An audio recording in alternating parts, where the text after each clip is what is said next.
1840年6月，当时全世界最强大的舰队不列颠帝国海军出现在广州外海，开启了中英鸦片战争的序幕。中文世界的历史教科书还有 YouTube 网红皆重复讲同一套故事，那就是鸦片战争前的中国闭关锁国，对外面世界一无所知，直到1840年才由全世界头等的强国不列颠帝国打醒了这衰老腐朽的封建帝国。但事实绝非他们说的那样简单。事实上，1840年以前的大清已多少意识到有个名为英吉利的国家正在大清国的边境扩张。在民间，汉人士大夫也不断收集关于这个英吉利的情报。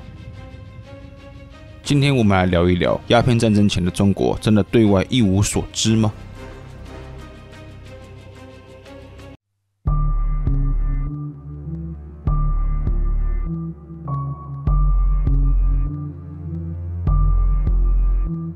首先，我们先来研究一下一个问题，那就是1841年以前，大英帝国是怎么在亚洲扩张的？18世纪中叶，英国东印度公司在今天的孟加拉取得殖民地。1795年，从荷兰手中夺走马六甲。1805年，东印度公司的军队击败南边的马拉萨帝国，全面控制次大陆。同一时期，法兰西帝国横扫欧陆。1807年时，拿破仑攻占了葡萄牙帝国首都里斯本。为避免法国将触角延伸到葡萄牙在亚洲的殖民地，大英帝国于1808年短暂占领过澳门。1814年，英国东印度公司挥军位于大清帝国西南边境纪念尼泊尔的阔卡王国。接着于1819年，大英帝国在新加坡建立起殖民地。这是鸦片战争前英国在亚洲扩张的梗概，但同时也传达一讯息，那就是英国的扩张环绕在大清的周遭。在如此的情况下，大清有可能没意识到有个国家拼命在他家后花园扩张吗？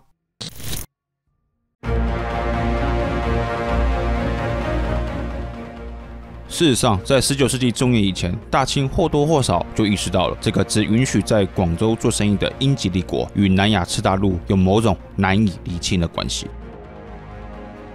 19世纪初时，没有卫星，没有网络，也没有常驻外国的大使，信息流通相当缓慢。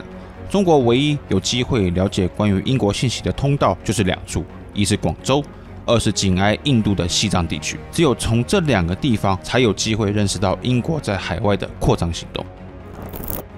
自古以来，中文对印度有很多不同的称呼，最古老的约莫是天竺，在清代时还有所谓无印度以及受波斯文影响的温都斯坦之称呼。但除此之外，自19世纪初还有一来自英文的名称，能显示印度和英国的密切关系，那就是港角。所谓的港角翻译来源不明，但如果你去查查字典，约莫都会告诉你这一词汇对应的是英文的 country。在当时的广州，若指来自南亚大陆的商品时，即称港角。港角这词与大英帝国与印度有千丝万缕的关系。1816年，两广总督蒋优先上呈北京的一份报告中提到，该国国王之主家船20余只，及国人之港角船如期而至。这里的该国指的正是英国。这份报告说，英国国王主家，也就是殖民母国，有20余只船到广州。除此之外，还有来自港角，也就是印度的船来到广州。但英国和港角之间究竟是什么关系，仍然不明。蒋优先只能说，有英吉利国的国人在港角有船，所以可能有据点，但他们知不知道当时的港角已经被英国人统治了，可能不太清楚。关于这个问题，我们能在后来的另外一份两广总督李鸿宾的报告中得到部分解答。李鸿宾报告北京，该彝人等言语不同，气息各异，如米利坚、港角、吕宋、荷兰等国，虽非驯服，上少雕玩，为英吉利国夷商最为桀骜。换言之，19世纪初的两广总督府虽然某种程度上认识到了这个英吉利国与港角有些许关系，但是还是认为两者可能还是彼此独立的，所以才会将米利坚、港角、英吉利、荷兰并列称呼。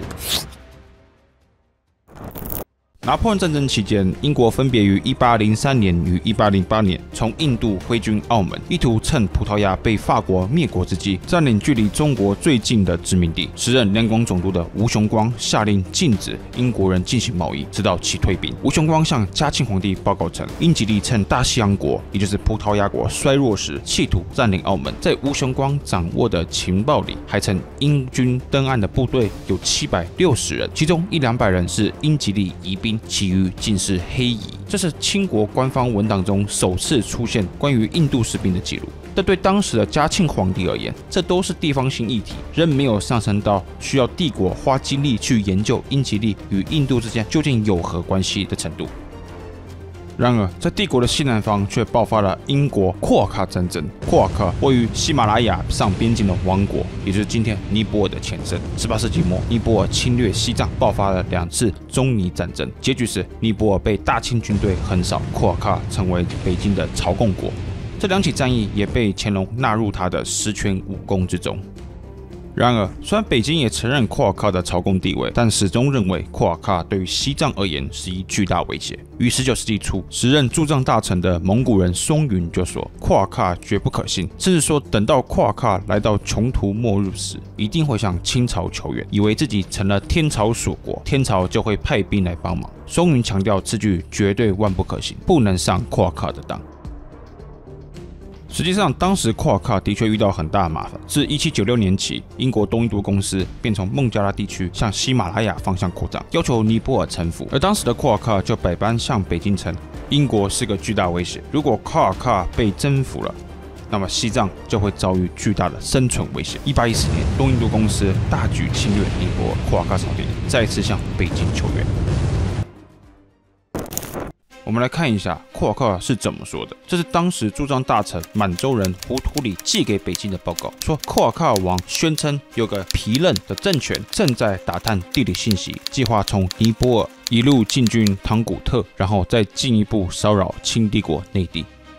首先，我们得先解释这2个名词。所谓唐古特指的就是西藏，而所谓皮楞原本是波斯语中的 Ferengi， 最早指的是法兰西，后来其意扩大为指涉今天的欧洲。中文在特定时期也使用弗兰基这样的称呼，就是受波斯文的影响。皮楞这词也是来自于波斯文的 Ferengi， 但是为藏语的音译版本，音译成汉字就变成了皮楞。换言之，某种程度上，尼泊尔王尝试威胁北京，说如果作为缓冲国的库尔喀被英国，也就是皮楞并吞了，那么他们下一个征服的对象就是西藏乃至整个中国内地了。针对这样的警告，当时的驻藏大臣怎么理解呢？胡图里说道，根据他所得的情报，这个皮楞在尼泊尔的西南方，从来不与西藏相通，双方没有仇隙，皮楞部落的人也从未到过西藏。胡图里判断不会有皮楞无故越境骚扰西藏的道理。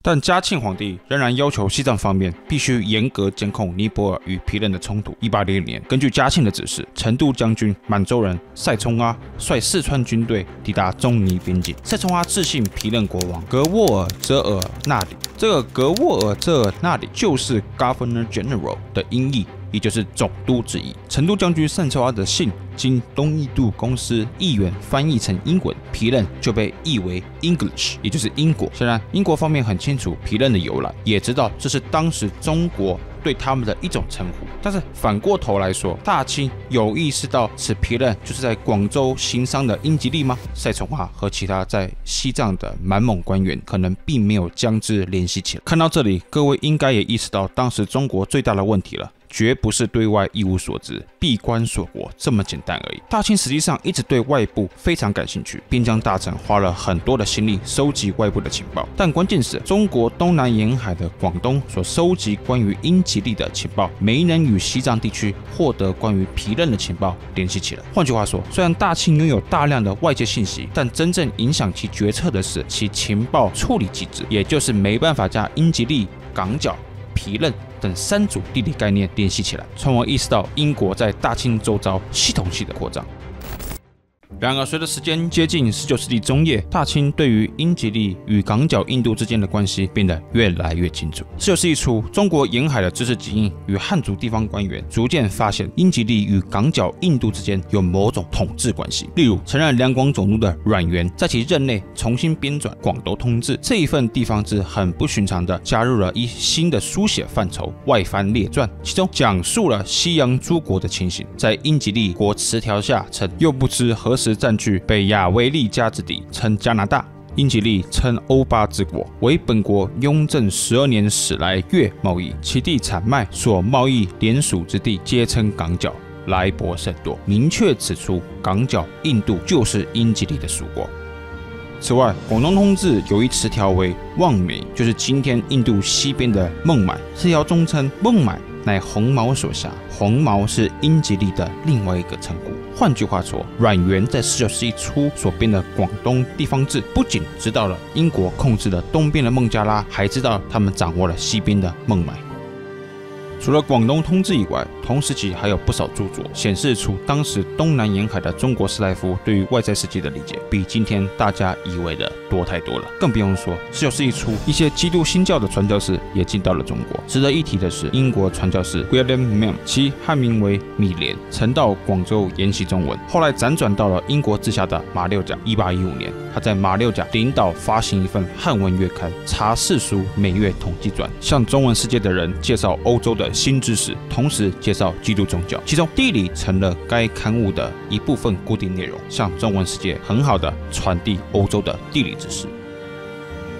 这类刊物以缓慢的速度传到了中国沿海，许多汉族士大夫成了这类刊物的忠实阅读者。至1833年，另外一新教传教士 Karl Goldsloff， 其汉名为郭实烈，在中国创立另外一份新刊物《东西洋考每月统计传》，在同年的某一期刊中刊载了一份以中文标注的亚洲地图，在印度部分标注为大英国藩属国。这份地图将前述清廷一直没有理解的港角批认英吉利的复杂关系很好的理清。只要看过这份地图的人，就能很清楚的将在广州行商的英吉利人与印度港角批认联系在一起。事实上，在1830年代，更多这类欧洲传教士创办的汉文刊物册子，缓慢却有效的在中国东南沿海流行。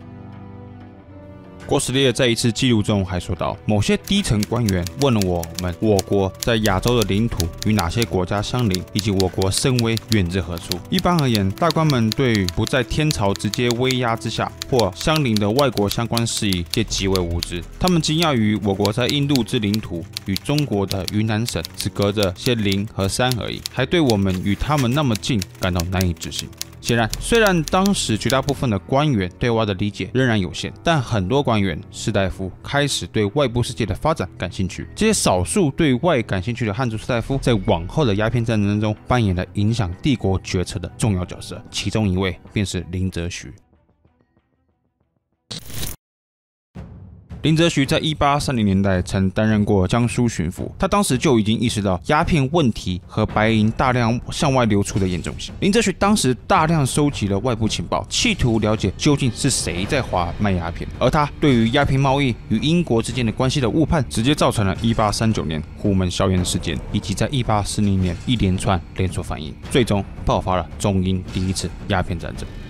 下一期我们就探讨在鸦片战前，林则徐对于中英之间的差距到底有怎样的理解，林则徐得到了什么样的情报，让他有了强行经验的判断，以及中英第一次对决浙江外海的定海之战，敬请期待。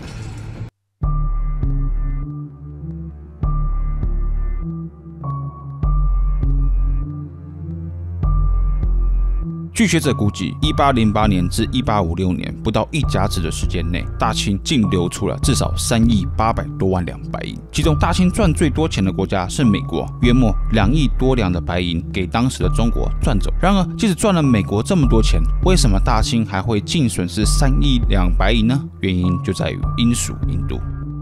从1808年到1856年，约莫5亿1400万两白银是从中国流往印度，其中鸦片是最赚钱的商品。从1814年到1823年的10年间内，平均每年中国因为鸦片而流出的白银达300万两。下一个10年，1824到1833翻将近2倍，平均每年达500万两。1834到1843年又将近翻了2倍，平均每年贡献900万两白银给英属印度。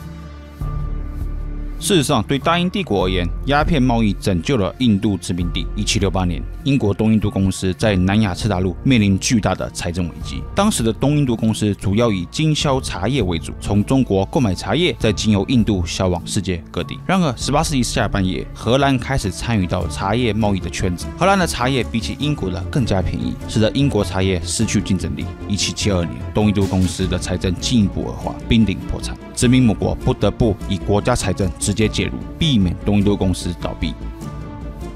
1773年，首位孟加拉总督 Warren Hastings 重新调整东印度公司在南亚的经营模式。第一步便是解散公司内部负责鸦片的子集团，让不隶属公司的个别承包商经营，公司只负责收钱。这一改革彻底解放了当时孟加拉的鸦片种植与生意。这些个体承包商如脱缰野马一般，自己生产出大量的鸦片，自己卖到中国。这些得到东印度公司许可的承包商被称为 country traders， 也就是上一集提到的港角商人。换言之，对华的鸦片贸易事实上拯救了东印度公司与大英帝国的财政危机。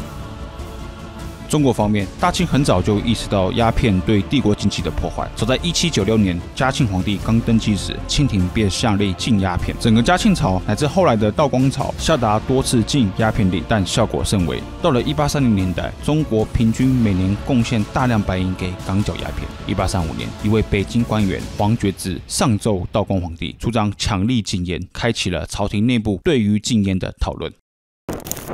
以下是黄觉之上奏的原文：中国与洋人贸易原就设有地界，不允许夷人进到界内。但近年来，夷人与中国贸易做久了，开始玩法藐视近邻，而且时常在沿海生事端。我读底钞，见到过去两广总督卢坤的奏书，称夷人的战舰擅自进到中国内地，动辄放炮示威，拒绝政府的驱赶。今年，闽浙总督和山东巡抚又分别上奏称，夷人的战舰进入内地的情况越发猖獗，为何能不怕中国到这等程度呢？我还听说有些夷人与中国商人厮混在一起，偷偷的招募能绘制地图的中国人，让他们画出山川、道路、城池、驿站等地理信息。夷人又招募能书写的人，把中国大大小小的事情都记录下来。注意，这是1835年的奏折，距离鸦片战争还有5年。但这份奏折已经很好说明一件事，那就是清政府一直都知道英国在东南沿海的作为，他们也清楚意识到英国商人的行径越来越有侵略性，这很不同于18世纪以来英国对华的态度。所以，第一个急需解决的问题是，为什么一向愿意与中国政府合作的英吉利，却在1830年代中叶开始无视双方实行多年的合作模式呢？黄觉之在奏折里给出了他的判断。黄觉之说，正是因为大清水师太弱了，军器有很多残缺，又不保养，战船都是用薄木板、旧钉子做成，被打一下就报废了，完全不是夷人战舰的对手。如何能防卫大清的海防？黄觉之强调，必须要令沿海的督府大员认真操练水师，重新补强战舰，才能有备无患。最后，黄觉之向皇帝重申，必须要严禁鸦片，而且必须要强硬面对以英国为首的欧洲商人，应该马上让两广总督派遣水师严查今天香港的大屿山以及运货的快船交易的场所，全面纳入帝国的管控之中。同时，应该致书英吉利国王，不准该国船只装载鸦片，否则以汉奸论罪。最后，黄觉之强调，如果大清再不严厉禁止鸦片，那么此坑将永无止境的下陷。当时一位来自江西在北京鸿胪市担任事务品官员的黄觉之都已经承认大清水师不是英国的对手，说明当时的北京对于英吉利与鸦片还有英国的船舰暴力是有一定程度的认识。地方情报也向朝廷表明，英国人正在有目的性的测试大清的底线，并且制作中国沿海的地图。但真的是如黄觉之所说，英吉利越来越有侵略性的原因，全是因为大清水师太弱，不足以制衡英国的船舰炮力吗？其实，在前一年的1834年，还有另一重大事件发生，让英国的鸦片商人彻底意识到，很有可能可以透过武力逼迫中国开放更多港口，那就是绿老杯事件。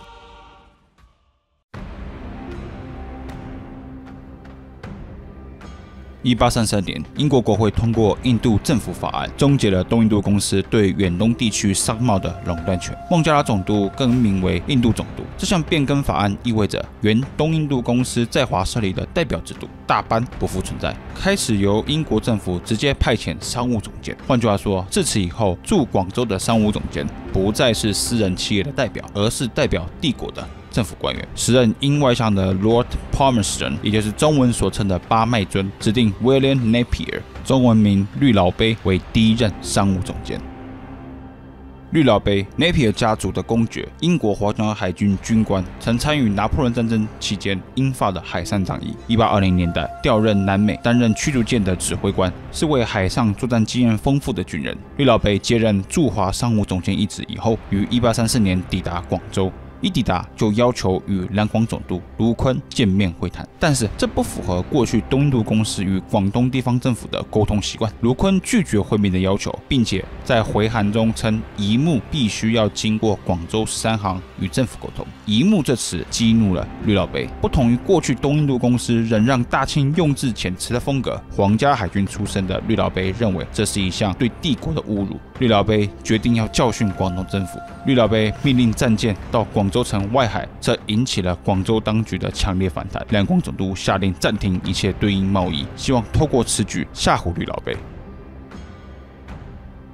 然而，连远在北京的官员黄觉之都知道大清海防不足为惧。正在广州的绿老贝一眼就知道广州的防御对皇家海军构成不了任何威胁。绿老贝下令2艘战舰封锁珠江外海，2艘战舰封锁广州的黄埔外海。1834年9月7日。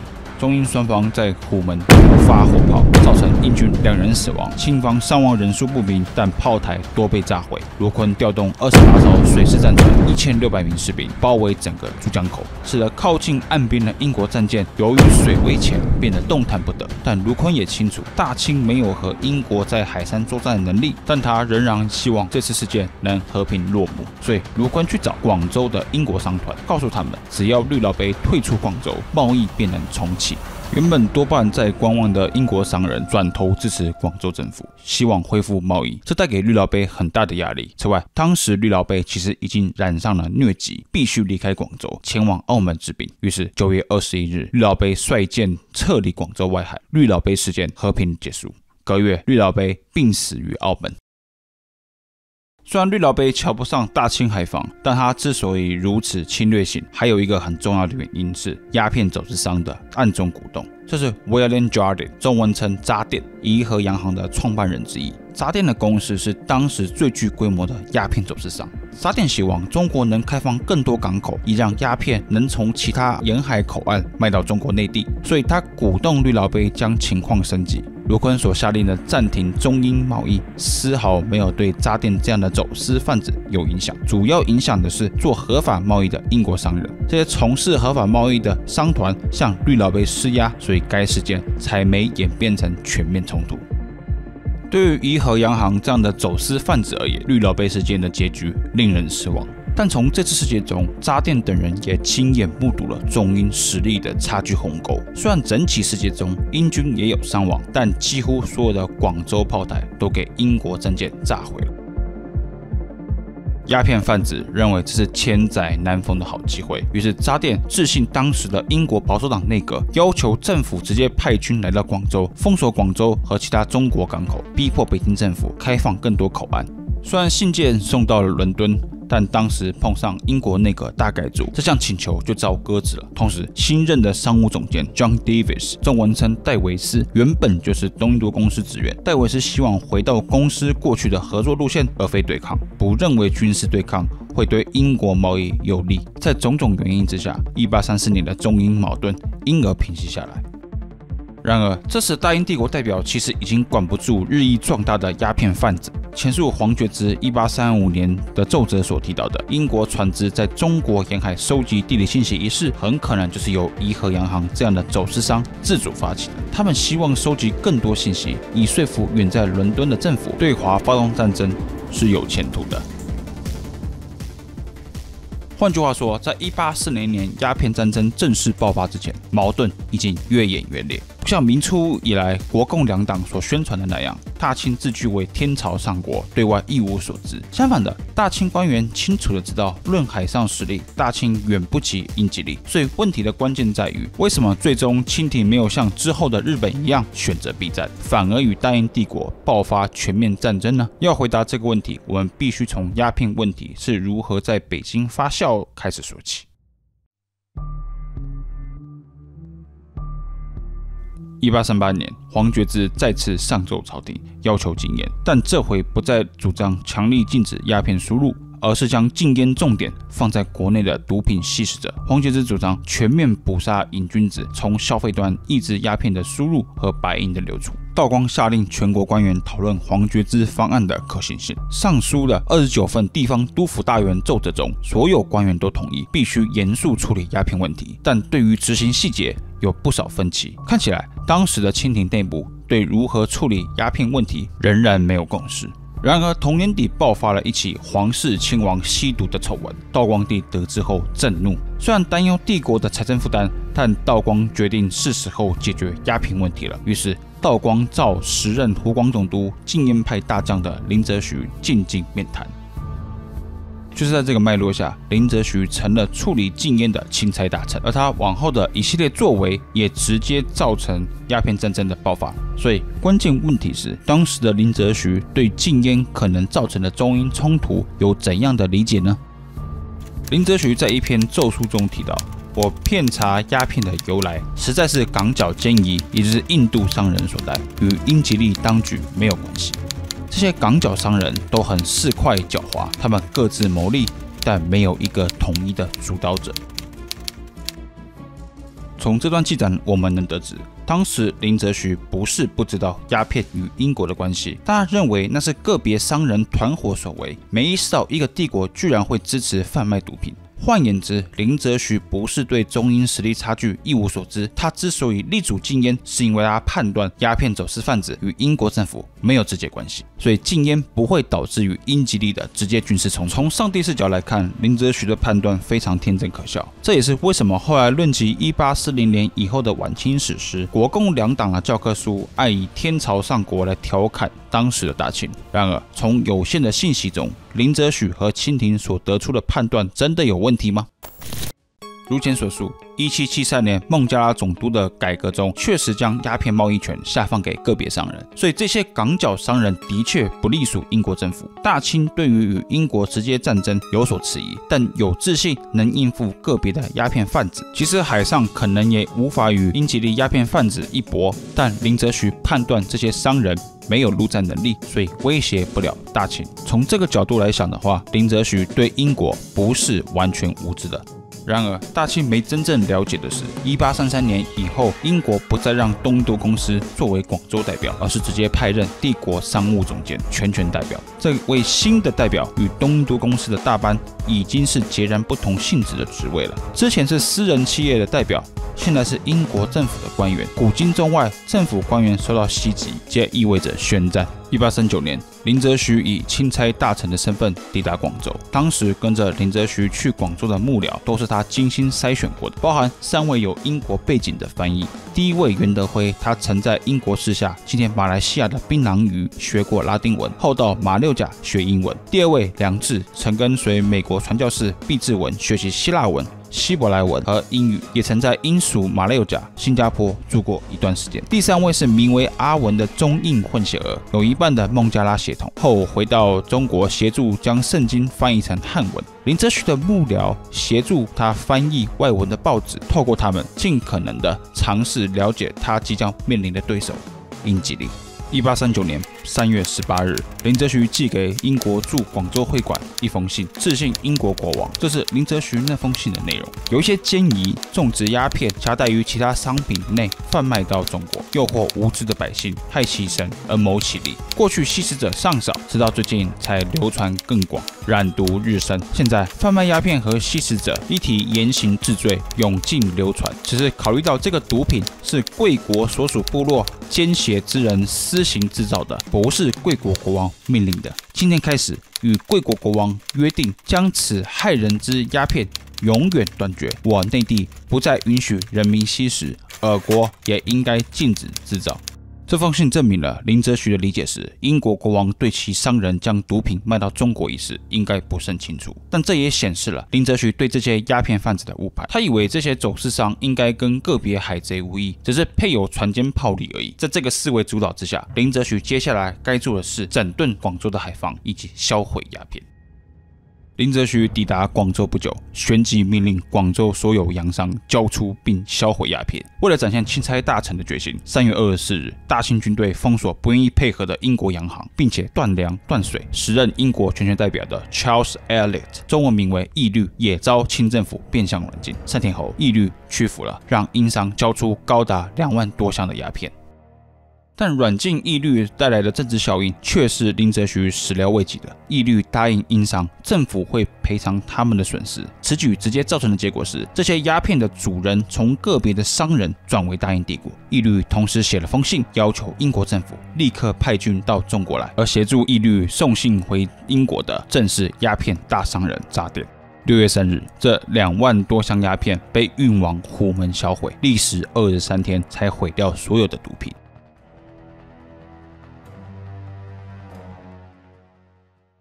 1840年6月，当时全世界最强的舰队不列颠帝国海军出现在广州外海，开启了中英鸦片战争的序幕。中文世界的历史教科书还有 YouTube 网红皆重复讲同一套故事，那就是鸦片战争前的中国是天朝上国，闭关锁国，对外面世界一无所知。直到1840年，才由全世界头等的强国打醒了这衰老腐朽的封建王朝。事实绝非他们说的那样简单。这一期节目，我们来聊一聊中英历史上第一次对决浙江外海的定海战役。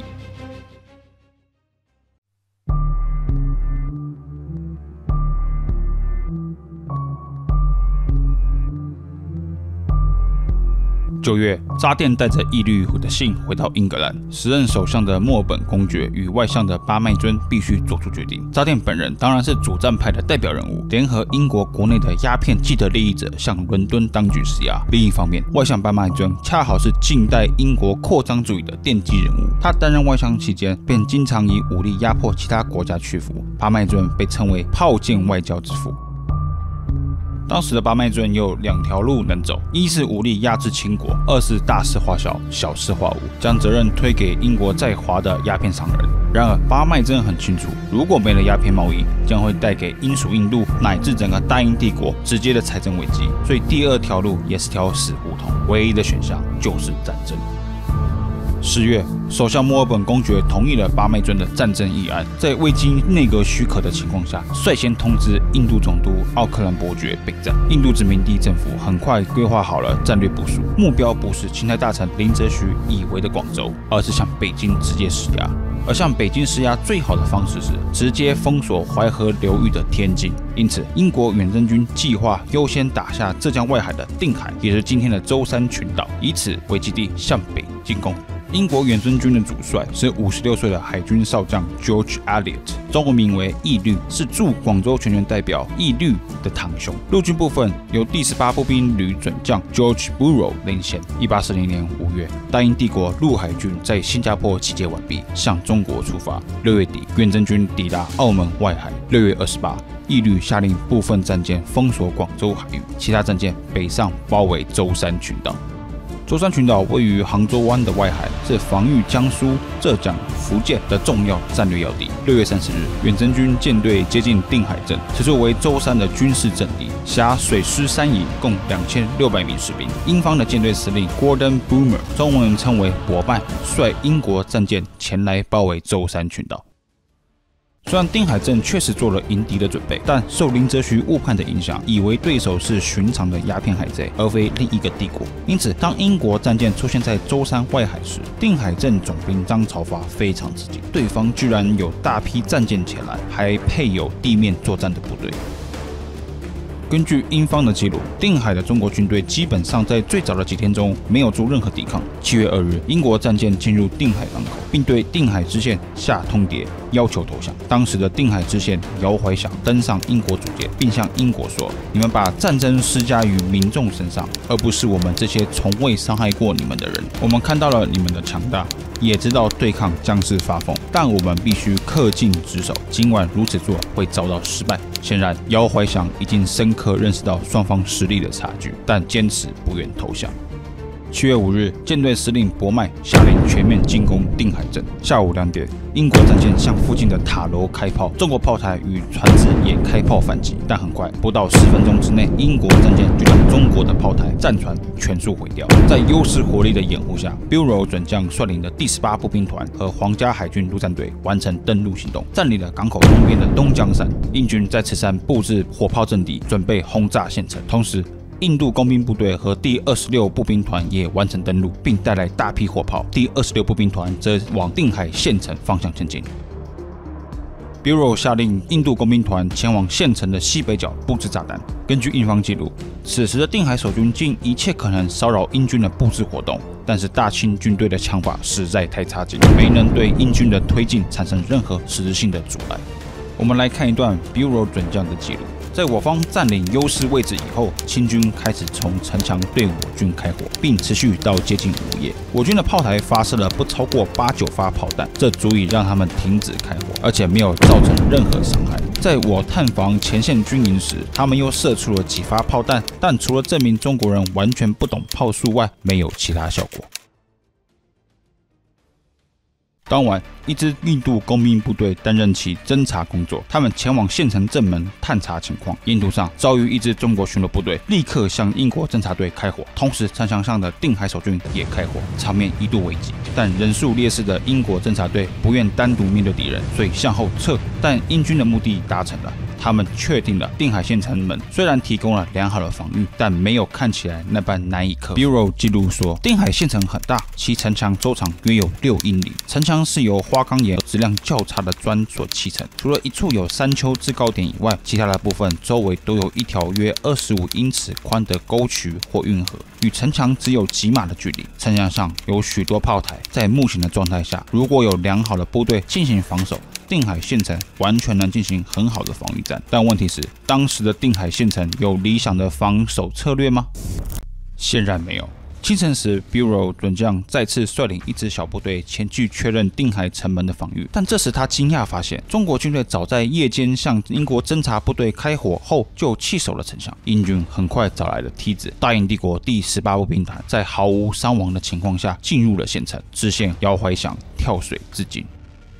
为什么定海镇的军队完全不抵抗呢？其实，总兵张朝发在英军第一次火炮攻势中便已战死。定海军队已无指挥官，指挥体系濒临崩溃。至此，中英鸦片战争第一次会战结束。英军在舟山建立起了临时军事政府。此役之中，清军战死13人，受伤13人，绝大部分的兵勇是逃跑了。英军方面0人伤亡。曾经鼎盛一时的大清帝国首次尝到屈辱性的挫败。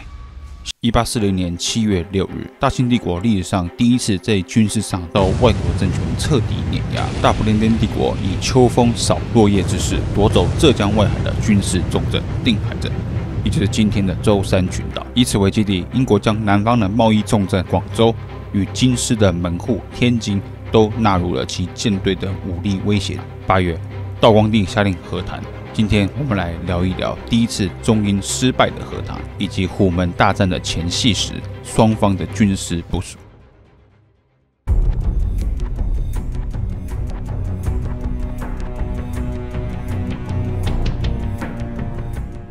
1840年8月，也就是定海战败的2周后，远在北京的道光帝才接到前线的消息，吃惊不已。由于当时通讯手段效率低下，从沿海各处寄往北京的奏折存在不小的时间差。此外，地方督府大员害怕战败可能带来的政治责任，所以各地送往北京的信息皆经过层层的窗试。也因此，清廷对定海战役的认知事实上有相当大的问题。这也造成了清廷做的决策出现紊乱。但在8月9日时，道光皇帝决定要实际了解英吉利方面的请求，而不是依靠地方的信息了。于是准许直隶总督琦善在天津接受英夷国书。8月底，英外相巴麦尊的信送达朝廷。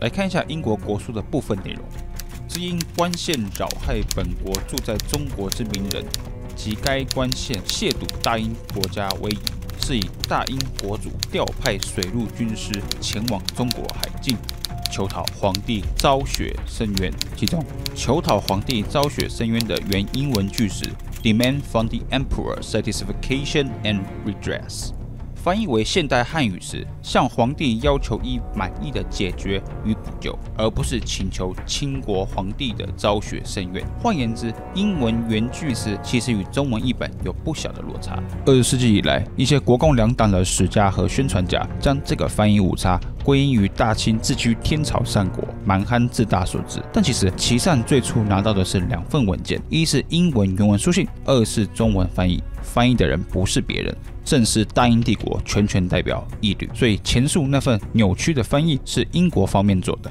然而，当这2份文件送达北京后，清廷为了保全起见，下令让驻北京的俄罗斯代表做了另外一次翻译。俄罗斯翻译的内容不像义律版本那般扭曲原意，反而直白。俄罗斯人翻译的第一句为：“我大皇后新派水陆兵丁往大清国海边，要赔偿，为英吉利民受大清国官之委屈及英国受污蔑。”也因此，道光帝可能是知道英国希望赔偿的要求。在此情况下，当时的道光皇帝是怎么考虑的呢？我们可以从稍后道光写给两江总督伊礼部的朱批中略知一二。朕想以这种机密的方式处理，你应该也会同意。这事本来就是因为办理不善，导致那些狡猾的英国人有机可乘。如果在同样的事情上又犯错，那么纷争何时才能平息？况且英吉利就如海中的鲸鱼、鳄鱼，来去无常，在我方必须沿海7省戒备，连海外的郡县皆得做到相应的防御准备。但最终还是很难展现我们的武力，直到英吉利的巢穴。试问大清内地的民兵和国家财政经得起如此消耗吗？幸好英人的目的是通商，又称夙愿，这对我们而言是个重新处理的好机会。难道不是用骗言骗纸比调动10万大军来得更有效吗？你应该也能同意我的想法。显然，道光对大清武力的判断只对了一半。道光确实知道大清在海上是没能力同英国作战的，但道光帝却以为陆战部分清军能碾压英军。这种思想根植于最初林则徐的误判，以为英国人只有海上武力，没有地面作战的能力。此外，这份朱批能向我们表明，道光最在乎的就是帝国摇摇欲坠的财政，所以他想尽快平息事端，因为朝廷真的缺钱。但到底缺到什么地步呢？1840年鸦片战争爆发时，清廷的国库有1000多万200亿，这是什么概念？以道光初年平定新疆张格尔之乱为例，清帝国最终动用了数省的资源，36000名士兵、2万匹战马、1万匹骆驼，共花费1000余万200银，才平息张格尔叛乱。如果对英作战也是同等消耗，那大清国库将归零，这是道光帝不愿见到的。所以，朝廷同意了琦善与英国展开和谈。8月底，道光下令虎门硝烟事件的主事钦差大臣林则徐革职插班，并令直隶总督琦善接手钦差大臣，负责对英吉利事务。1840年8月底，琦善开始与大英帝国的2位代表在天津的大沽举行谈判。然而，道光给琦善的意旨是，严办林则徐可以，也能同意与英国的贸易恢复到1839年之前的情况，但不能再多了。对于巴麦尊要求的赔款、割地、开放更多口岸、双方世界平等来往的要求，一概不允。显然，这次会谈进行了1个多月就进行不下去了，双方无法达成共识。但是，琦善为了让英吉利舰队尽快远离天津，在一封照会文件中，以模棱两可的方式，让英国代表以为北京至少会同意赔偿烟价，所以才答应琦善，英国会回到南方继续下一轮谈判。10月，双方南下广州。1840年11月，大英帝国远征军司令 George Elliot 因身体不适返回印度。他的堂弟义律成为唯一的英国全权代表，但双方谈判仍然没有进展。至1841年1月5日，谈判基本上破局。道光帝震怒，下令立即剿灭在华的英夷，虎门战役一触即发。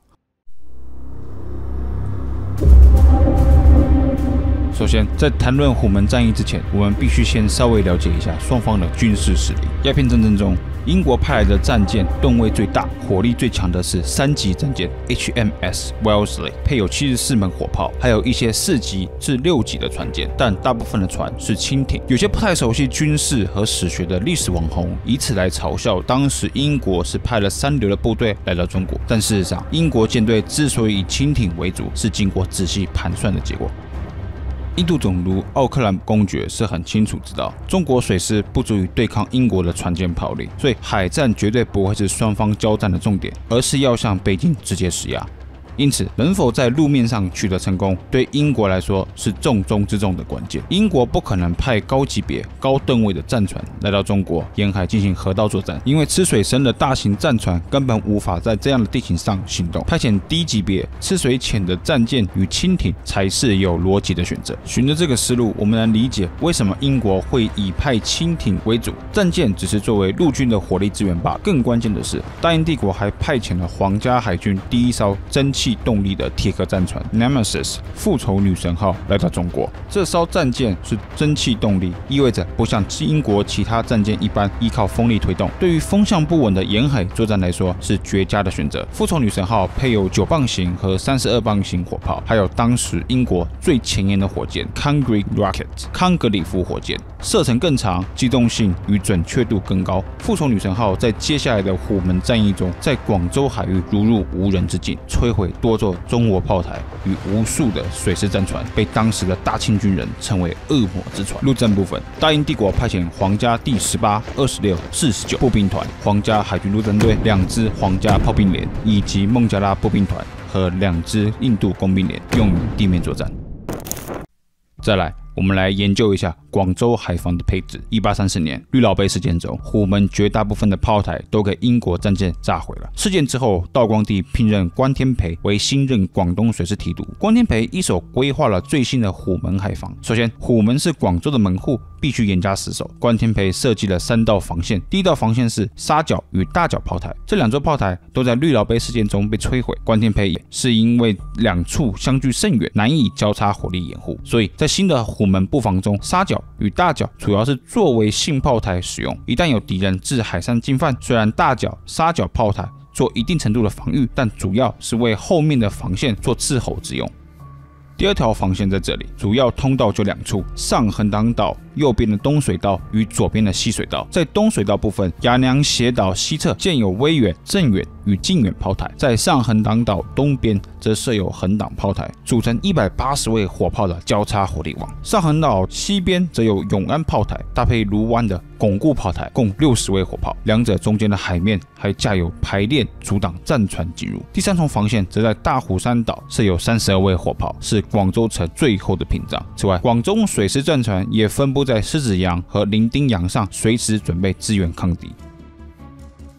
林则徐上任后，又加强了部分炮台的组建，称虎门为当时中国海防火炮最为绵密之处，完全不为过。虎门火力网的关键是第2重防线，只要上横挡岛的防线一破，第3重防线也很难支撑。然而，如此绵密的火力网有致命的弱点，那就是这个设计预设了英军不善陆战这个假设。如果英国人只能打海仗，3重防线或许会带给英国舰队一定程度的麻烦。但是如果英国能从侧面实行路面打击，整个防线就会崩溃。1841年1月7日清晨，义律确认了谈判无果，下令英军往虎门进攻，由英国当时最先进的铁壳战船复仇女神号打头阵，进攻虎门海防的第1道防线沙角炮台与大角炮台。1840年7月6日，大清帝国历史上第一次在军事上遭外国政权彻底碾压。大不列颠帝国以秋风扫落叶之势夺走浙江外海的军事重镇定海镇，亦就是今天的舟山群岛。以此为基地，英国将南方的贸易重镇广州与京师的门户天津都纳入了其舰队武力威胁之下。8月，道光帝下令和谈，但和谈在1841年的1月5日正式破局。大英帝国全权代表义律下令进攻大清最强火力网虎门。这一期节目，我们来聊一聊大清是怎么输掉虎门战役，以及英国如何兵临广州城的。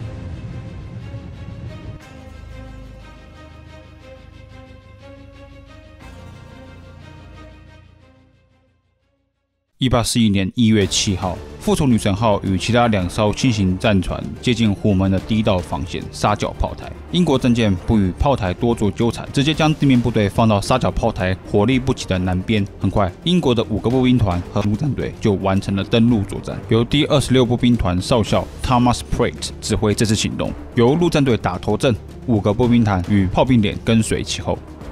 在行走1个多英里之后，Pratt 率军登上了炮台南边的丘陵，并在丘陵制高点上建起野战火炮阵地。中国军队发现英吉利地面部队后，立刻开炮。Pratt 回忆说道：“整个沙角地区都被中国士兵牢牢占据。他们一见到我方就呼喊起来，挥舞着旗帜表示挑衅，并从他们的炮台上开火。我们迅速在山脊上布置好火炮反击。在接下来的20分钟内，中国军队都在回击。在这次遭遇战中，公正地说，他们表现得很勇敢。然而，这时的皇家海军陆战队穿过了山的右肩，从东边袭击中国阵地。中国军队开始向后撤，英军占领第一座炮台。同时，37步兵团的2个连也赶到炮台东侧，大清军队损失惨重。Pratt 下令山丘上的部分英军向前推进。水上方面，复仇女神号像鬼一样在沿岸炮击，炸毁水师战船与冲散中国守军。路面与海面的交叉火力网之下，中国守军阵型彻底被破坏。海军陆战队的2支连率先抢进炮台，挂上英国军旗，至此沙角炮台失守。另一方面，海军上校 James Scott 率4艘战舰逼近西边的大角炮台。接近正午时，一支英军从南端登陆，一支从北端登陆，在海面上还有英国战舰炮击，三面夹攻之下，大角炮台也失守。至此，虎门海防第一道防线彻底崩溃，英军0人死亡，38人受伤，清军则150人被俘，伤亡744人。11艘战船被毁，损失一共82位炮台。接着，英军逼近第二道防线。隔天1月8日，广东水师提督关天培派人请求停战，英国舰队司令伯麦同意停战，但广州当局必须即刻停止一切军事部署。关天培虽然嘴巴上同意，但私底下仍然进行强化第二道防线的防御攻势。关天培已经知道英军的陆战能力也是压倒性的强大，开始在洋洋斜岛的东南侧新建隐蔽式的炮台，共80位火炮，以保护近远、微远、正远炮台的腹背。其善与义律的第2轮谈判最终也无果，而且英军也发现清军正在偷偷加强防御攻势。2月23日，由皇家海军上校，后来官至皇家海军中将的 Thomas Herbert 率领复仇女神号与艘轻艇从燕城湾北上山门口，驱走清军水师战船和兵勇，并破坏尚未完成的炮台。2月25日，英国舰队在下横挡岛集结。晚间，1小支工兵连与步兵登陆下横挡岛，开始建筑野战火炮阵地，设有3尊最先进的榴弹炮。清军虽然也发现英国的行动，但完全无能为力。26日清晨，英国方面的火炮向上横挡岛的炮台发起进攻。接近正午时，2艘英国驱逐舰向威远炮台附近逼近，1艘则停留在下横挡岛。在西水道部分，配有74门火炮的 HMS Wellesley 与其他2艘战船在上横挡岛西边集结，并排成战列线，两侧悬炮，准备向两边的炮台展开攻势。12点整，英军战舰开火，中国炮台予以反击。同时，第26步兵团少校 Thomas Pratt 再次率军登陆上横挡岛，很快就从后方夺下了横挡与永安炮台。在洋良斜岛的部分，3艘英国战舰碾压正远、近远、威远3炮台，同时又有一支陆战队从南方登陆，从侧翼包抄。下午2点，洋良斜岛全面被英军控制住，广东水师提督关天培战死，中国最强的火力网被彻底毁掉，虎门第2重防线崩毁。清军伤亡350人，1300名士兵遭俘虏，英国方面仅有5人受伤。隔天27日 ，Herbert 上校率领复仇女神号与数艘轻艇逼近第3条防线的大虎山岛附近。清军在黄浦江的左岸布置了40艘水师战船，还有1艘由林则徐买过来的英国退役战舰，充当炮台使用。然而，英国侦察部队发现右岸的防御较弱，于是计划从右岸登陆大虎山岛，从后方包抄大虎炮台。中国守军发现后，希望阻止英军，但被英战舰的火力优势给折服。接着，Herbert 率领陆战队登上大虎山岛，2000名精锐清军杀过来，英国再度以绝对优势火力碾压，至少300清兵战死。至此，清军伤亡至少1394人，1450人遭俘虏，英军0人死亡，受伤43人。虎门战役基本上结束，英军准备往广州城推进。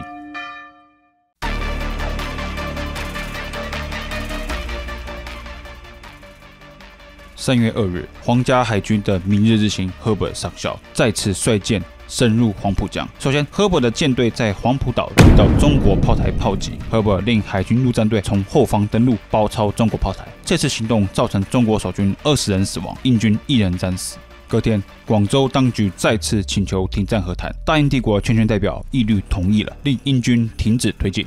然而，根本的起义始终没得到解决，道光帝只能接受恢复通商，英国仍然要求全额赔偿、开放口岸，谈判再一次破局。3月7日，二沙尾被赫本的军队拿下。18日，南边的河南岛上的海珠炮台遭攻破，其中复仇女神号在此役中大放异彩。该战舰由于吃水浅，能够在澳门与广州之间的河域航行，全面摧毁中国炮台。至此，广州城的防御设施完全遭到瘫痪。英军登陆广州南岸，重新回到英国商管，大英帝国的国旗再次在中国领土上升起来。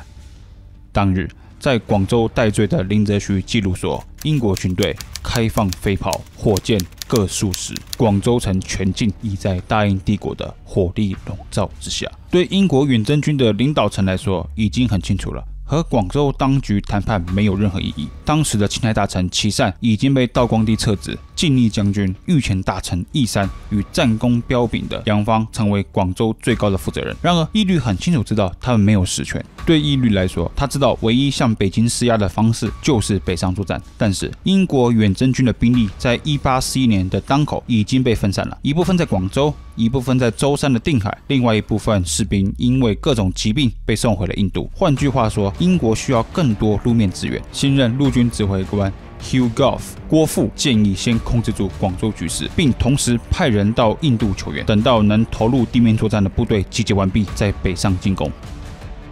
所以关键是新的广州领导层是如何看待停战协定的。杨芳在3月5日就已经抵达广州，还亲自部署了河南岛的防务工作，但皆被英军势如破竹一般歼灭。杨芳彻底意识到这场仗是不能打的。但义山呢？义山来自爱新觉罗家族，是道光帝的侄子辈，深得皇帝信赖。此次南下，道光帝给了他17000大军的增援，可称得上清廷主角派的代表人物。道光给义山的旨意是大兵都剿，擒我一手，要他活捉英吉利指挥官。义山在4月中才抵达广州，不曾亲眼目睹英军的强大。义山一到广州，便找林则徐等有经验的人咨询，设法计划出一套可行的反攻计划。5月，增援的大军赶到广州。5月21日，清军计划大举反攻，大量火船在夜间逼近大英帝国舰队。1841年2月25日，英军势如破竹地拿下大清最强火力网广州城外海的虎门。广州水师提督关天培战死。同年4月，广州当局大半风，原钦差大臣琦善被捕入狱。靖历将军爱新觉罗义山和3等国勇侯杨芳组成最新的广州领导班子。当时，英军的战舰已经深入广州城审核，英国的旗帜重新在中国领土上飘扬。最终，义山决定发动反攻，广州大战一触即发。今天我们来聊一聊英国是怎么打赢广州战役与厦门战役的。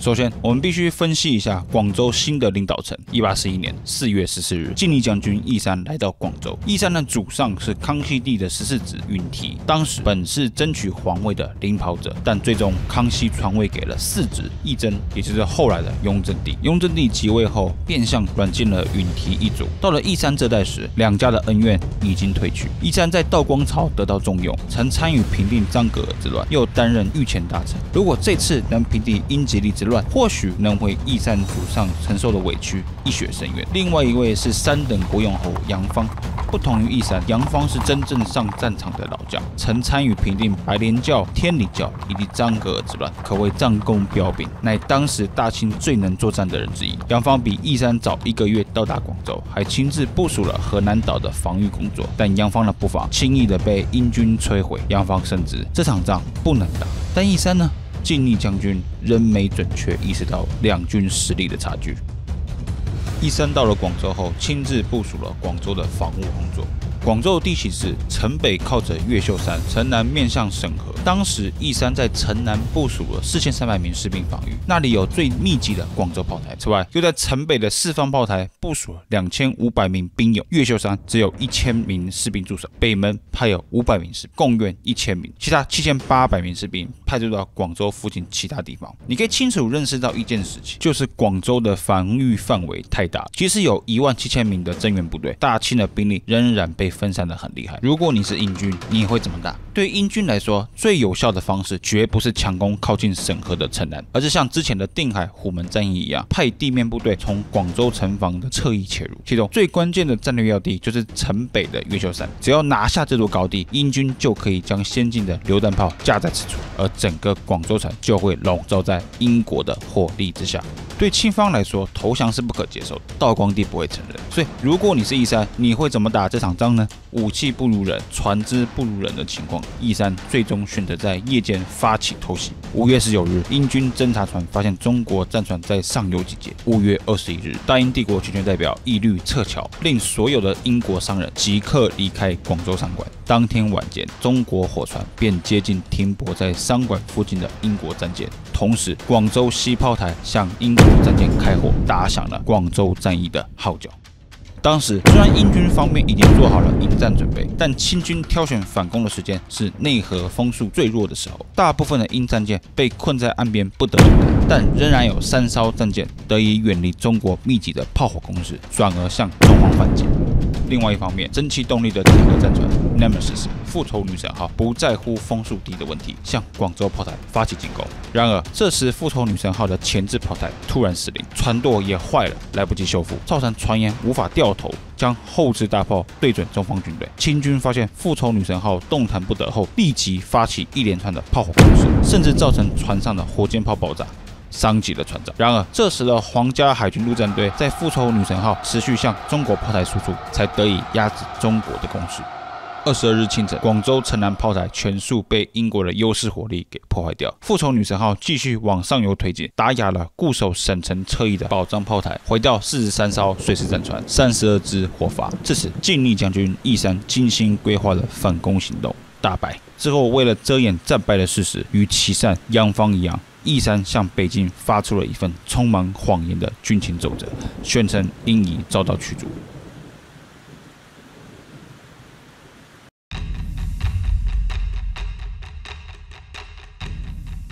随后，义律和郭附立刻规划登陆作战。5月24日，英军即将发起攻势。在此之前，所有英战舰鸣炮庆祝维多利亚女皇22岁生日。登陆作战分为2路，右路由 Price 少校率第26步兵团由商馆附近登陆，压迫广州城南的防御。但这仅是佯攻，左路才是英军的主力部队。左路由 Bureau 少将领军自真部登陆，一路往广州的城北进攻。5月25日清晨，比尔少将率军执行登陆作战，大量的榴弹炮、先进火炮投入战场。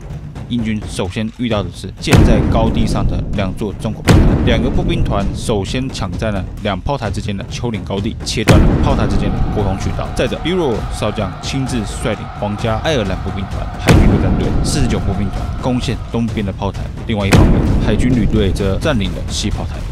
这时，大批中国军队从英军的侧翼方向杀过来，比尔令陆战队去协助防御侧翼，英军的优势火力彻底打退了清军的支援部队。1个半小时后，2座炮台都被拿下。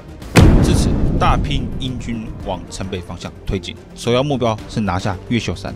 然而，在城东北处有个被壕沟围起来的清军大营，有4000清兵驻守。透过这个大营，大批的清军从此出发，骚扰英军的左翼。英国陆军指挥官郭附只好将49步兵团从进攻端挪出来，以防守英军大部队的不出。这使得英军的总攻计划遭到推迟。下午3点，英方接获消息，杨方已亲自到了城外大营，表示清军准备对英军的侧翼发动大规模冲锋。郭附令率领第18步兵团和海军陆战队加入侧翼的战线，抵挡清军的攻势。数千的中国军队杀下来，但都被英军猛烈的炮火挡回去。中国军队遭受巨大打击，于是向后撤。这时英军必须先解决侧翼的弱点，所以暂缓了主攻，令2个步兵团和陆战队继续追击清军，目标是毁掉城外的清军大营。郭附提到，通往大营的路相当的窄，英军遭受大量来自清军和城墙上的火力攻击，造成英军相当程度的麻烦。但无论清军如何抵抗，英军火力的绝对优势仍然显著。清军最终溃散，英军来到清军大营前，一把火将其烧掉，火势点燃了大营旁的弹药库，顿时整个城东北陷入一片火海。郭附随即下令追击部队撤回双胞台区域，英军准备大举抢攻越秀山。然而，由于弹药缺乏，英军于26日暂缓了进攻，等待更多的子弹、榴弹炮送达前线。英军的战略目标就是拿下城北的越秀山，所以陆军司令郭附计划分2路进攻，一支纵队执行登墙作战，一支纵队轰炸北门。最后2支部队在越秀山会师，并将之强攻下来。但是英国全权代表义律却在这个时候只是停火，重启谈判，这引起英军将士强烈的不满。这次临时喊停也是后来巴麦尊之所以换掉义律的原因之一，因为对英军来说，他们已经占有绝对的优势了。若先拿下广州城，英国绝对能得到更多的好处。停战期间，中英之间持续爆发零星冲突，包含著名的三元里抗英事件。当时因为部分英军性侵当地妇女，引起数千名村民的反抗，杀了一些英国士兵。这故事已经很多说书人说过了，这里就不赘述了。但如果大家有兴趣，想从比较扎实的地图视角了解三元里抗英的具体经过，欢迎留言告诉我。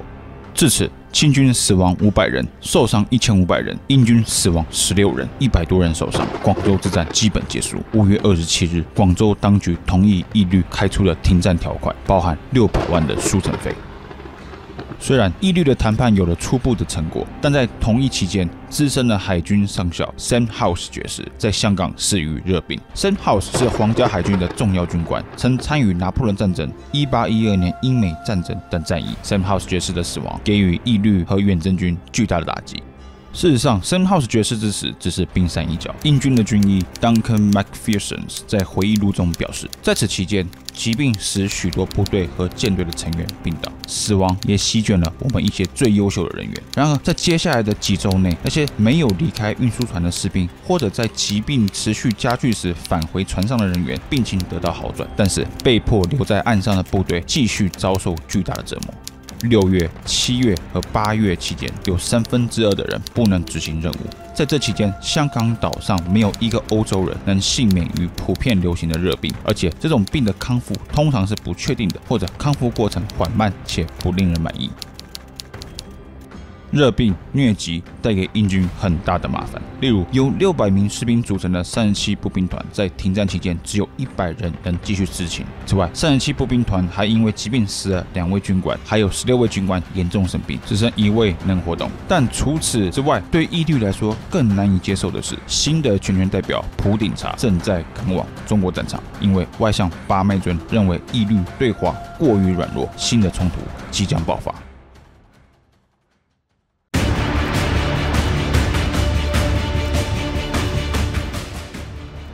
普鼎察的原名是 Henry Pottinger， 出生于爱尔兰，14岁时就搭船前往印度次大陆谋求军职。他曾为孟买总督工作。1836年时，普鼎察代表东印度公司与南亚的独立王国谈判，为东印度公司取得大批领土的控制权，也为他带来了爵士头衔。1841年4月，外相巴麦尊指定陆军上校普鼎察为新的英国全权代表。8月，普鼎察与海军少将 William Parker 爵士一同抵达澳门，并宣布大英帝国不会承认义律与中方达成的停战协定。新的英军领导层决定执行北上作战。英军的首要目标是浙江的宁波，然后直通长江下游的重镇南京。一旦占领了南京，帝国经济命脉京杭运河就会被英国掌握。但为什么英军不直接以优势火力打下南京呢？如果各位看过我讲郑成功北伐的视频，可能会记得，当时郑军就是以优势水军直接切入长江下游，对南京进行包围战。但这个战略最大的难点是，进攻方在陆地上没有占领其他区域，如果攻城失败，撤退会造成相当大的难题。17世纪时的郑军就是在撤退的过程中受到清军巨大的伤害。但明郑之所以没有试图占领路面上的城池，原因是其地面作战不如满洲铁骑。然而，在鸦片战争的案例中，情况完全不同。英国不止海军碾压大清水师，陆军也是压倒性的强大。英军北上作战的第一站就是厦门。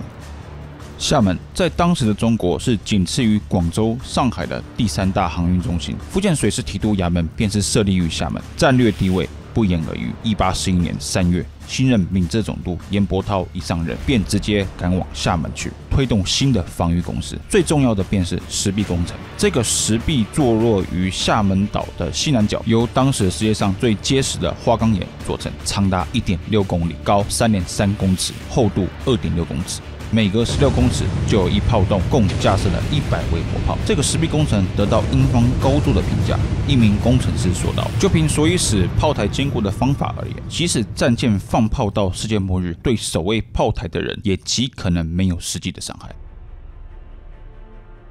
此外，严伯涛又在鼓浪屿、鱼仔尾放置了279位火炮，形成3点交叉火力网，以防止英国战舰进入厦门南水道。再者，严伯涛知道虎门战役清军的侧翼被英国路面部队袭击，导致整个防线崩溃，所以他要在岛的北岸和东岸布置了1410名士兵、100位火炮，防守南边主阵地的侧翼。此外，为了防止英军可能从北水道到西水道直接攻击厦门城，在西北角高崎一带又派了哨床10艘300守军。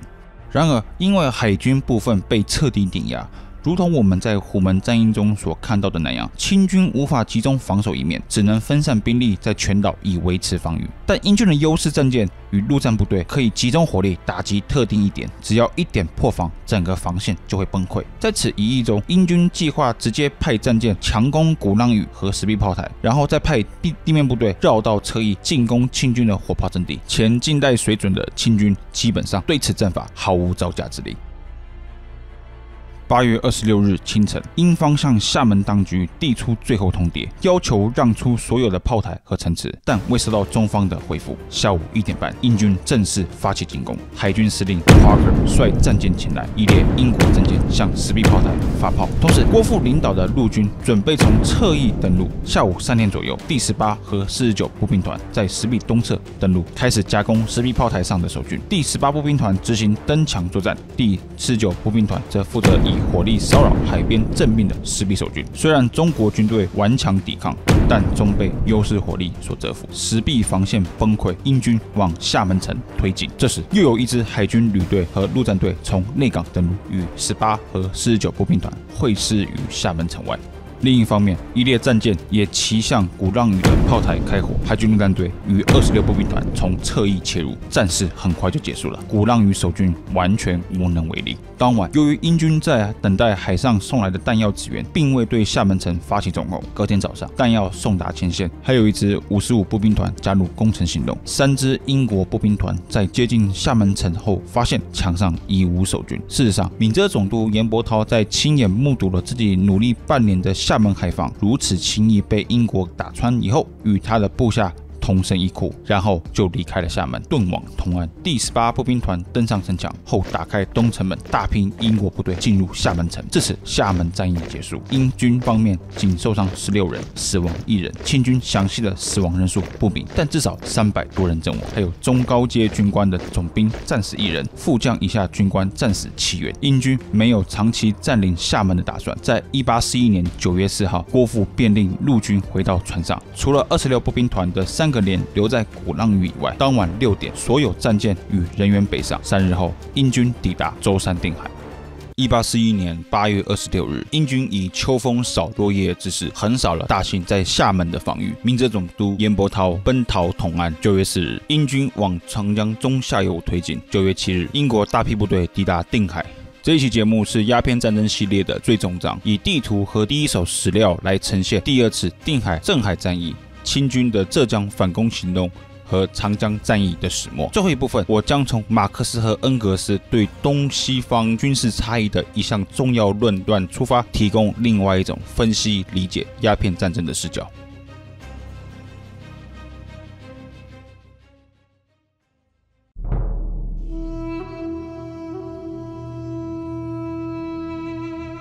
在经历第1次定海战役的失败以后，新任两江总督郁谦着手加强防御工事。定海县城3面环山，南面靠海，新设的土城防线即沿着海面而建。根据英方记录，新的定海防线安设了约莫150到200位大炮，其中最关键的是中间的东岳山。第1次定海战役中，比尔少将的地面部队便率先占领该座高地，布置火炮，于此轰炸县城。因此，在郁谦新的布防中，安设18位火炮于此，名为镇远炮城，并在土城西端的竹山、东端的青垒山、县城侧翼的小峰岭构建寮台围城，派兵员驻守。小小的定海镇当时便驻扎了5600名兵勇，可说是浙江省驻军最密集的地方之一。远征军舰队司令帕克在见到定海的新防御以后，非常惊叹地说：“自去年2月英军撤离以来，中国人孜孜不倦地建造炮台，他们所做的工作让人难以置信。从西端外围的岛一路到最东端，延伸到东岳山庙的半英里之外，现已大幅加固，沿海面连绵不断布置了一条由泥土建成的强大炮台线，包含267个炮口，和实际上在不同点上安装了95门不同口径的大炮。此外，定海县城墙还独立安装了41门大炮，以及无数能朝各方向发射的鸟枪。帕克与陆军指挥官郭富以为，第2次定海战役会比起之前的厦门之战困难得多，于是远征军领导层改变了第1次定海战役中从东岳山登陆的作战方针，改在火力覆盖不及西端的竹山一带登陆。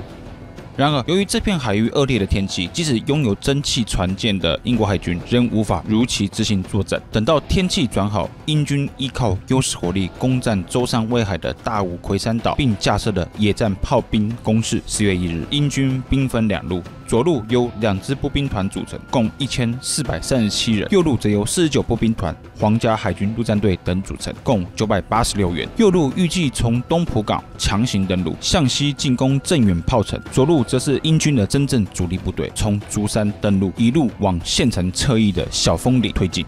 当时，由于英军没有足够多的轻艇能让2路军队同时登岸，所以在早上10点半左右，左路先从竹山一带登陆。登陆的过程中，遭到中国守军的炮火攻势，但来自战舰的火力掩护，很快就打哑了中国方面的火炮。然后，在竹山的大清守军依然奋力向英军发起进攻。郭富说，在中国守军的火力下，很多英国士兵倒下，于是命令先登陆的部队立刻进攻中国守军的侧翼，将竹山一带的中国军队彻底清除。英军控制了通往土城的另一端的桥梁，镇远炮台的侧翼大开。接着，在左路军完整登陆以后，便架好了火炮阵地，从侧翼向土城的各炮台发起连环攻势，定海西端炮台全数被毁掉。与此同时，英国右路军仍在进行抢滩行动，大批海军陆战队投入作战。由于风向不稳，英军只有2艘吃水浅的船舰能靠近沿岸。这2艘战舰搭配大武魁山岛的英军野战火炮，很快就打哑了镇远炮城。右路军准备朝中国炮城进攻，但在此之前，陆军司令傅改变了计划，让原本准备进攻小峰岭的左路军的一部分部队从侧翼往东岳山推进。镇远炮台腹背受敌，很快被英军拿下。主路的另一大队持续往县城推进，接近西城门，掐住城池与前线之间的通道，使得前线中国军队既无法撤退，也不让县城派兵支援。郭富令右路剩余部队驱往县城西北的高地，赶走中国守军，英军便在此架设火炮阵地，如同广州之役的结局一般，定海县城笼罩在英国的火力之下。很快，英军便找来了梯子登上定海的城墙。此时，定海的3位总兵皆已阵亡，城内指挥系统已经崩溃。英军不费吹灰之力夺取了定海县城，英军仅死去2位士兵，受伤27名，中方伤亡人数不明，但根据英国陆军指挥官郭富，清军的伤亡数值应该很可观。很快，英军在定海留下一小部队驻守县城与东岳山高地，以防清军回来。大部队开往浙江本土，准备向镇海镇发起进攻。镇海位于宁波东北处，此时正由2江总督玉谦亲自坐镇。我们来看英军绘制的作战地图，必须注意，这份地图是北下南上，而这是镇海县城，东北有座招宝山，建有多座炮台，防止敌军从海上进犯。由浙江提督于步云坐镇，县城的南面与东面朝向大峡江。玉谦令人填塞石块和沉船，使河道变窄，防止英战舰闯入，还派了数十艘轻水师战船于此。镇海对面有座金鸡山，也有数座炮台的防御工事。各位看到这里可以停下来想一想，如果你是英军领导层，你会怎么打这场战？郭富和帕克最终决定兵分3路进攻，左路由18和55步兵团炮兵连组成，总共1070员，从小峡江的右岸登陆；中路则由49步兵团炮兵与工兵连组成，共465人，在骊山登陆；右路则由皇家海军陆战队和海军旅组成，共563人，进攻招宝山的炮台。10月10号上午8点左右，左路执行登岸作战，陆军指挥官也在其中。英军的登岸行动未受到中国守军的抵抗，随后中路也加入，两路协同进攻金鸡山的中国据点。据英方记录，中国军队不断呼喊，干扰英军判断他们的位置。等到距离够了，清军便向英军射击。然而，清军的气势虽然很足，但枪法太烂，没能对英军造成实质性的伤害。最终，大清守军被击溃，总兵谢朝恩战死。另外一方面，11点左右时，右路军在英国战舰强力的火力掩护之下，顺利完成登岸行动，直捣招宝山的炮台。海军陆战队与水手连压倒性的击败中国守军，拿下炮台，旋即向镇海县城方向推进。这时，坐镇县城的两江总督玉谦已经看傻了。根据玉谦的家丁回忆，当时他神情恍惚地走下了东城墙，然后便去了献血，当场跳进学校里的泮池，自决身亡。已经失去总兵和总督的镇海守军放弃抵抗，右路军从东城墙进城。下午2点，战斗结束。英军仅死了3人，16名士兵受伤，清军伤亡人数不明，但英军估计应该有数百名清军阵亡。占领后，郭附称镇海是个巨大的兵工厂，有大量的火炮与炮车制造工厂，以及大批的军火物资。但英军没计划在此逗留。10月12日，帕克派出斥候去打探宁波的状况。帕克这样说：“我们发现宁波城的范围非常大，没有浅滩，即使在低潮时，水深至城墙也不小于14英尺。这里的城墙不仅看似未做好准备，而且居民普遍在恐慌之中，他们正带着财产和家人向四方逃离这座城市。”浙江的海防显示的问题是，清军的防守仍是针对沿海海贼骚扰而设。在此之前，大清无法想象强大的英国现代化海陆军，如果进犯的仅是寻常海贼，定海和镇海的防御已经够用，所以宁波基本上不设防。然而，大清正在面对的不是海贼了，而是19世纪时世界最强的英军。清朝官员与军官至死无法想到，看似固若金汤的沿海堡垒，居然会在这么短的时间内被征服。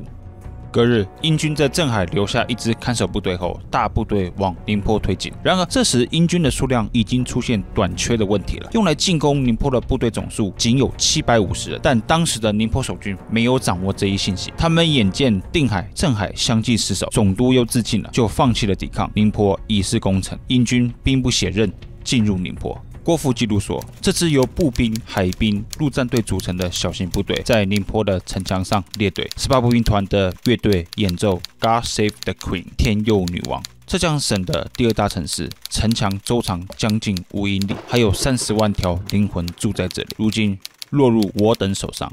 宁波的居民似乎渴望得到英军的保护，公开表示大清的官员抛弃了子民，大清的军人没办法保护他们免于强盗罪犯的骚扰。至此，大清的东南重镇宁波落入大英帝国的手里。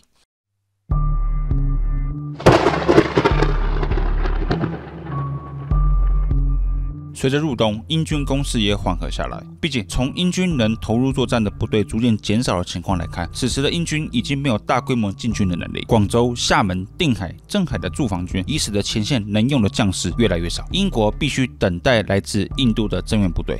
因此，虽然英军2度深入浙江，甚至进了余姚城，但都旋即退出。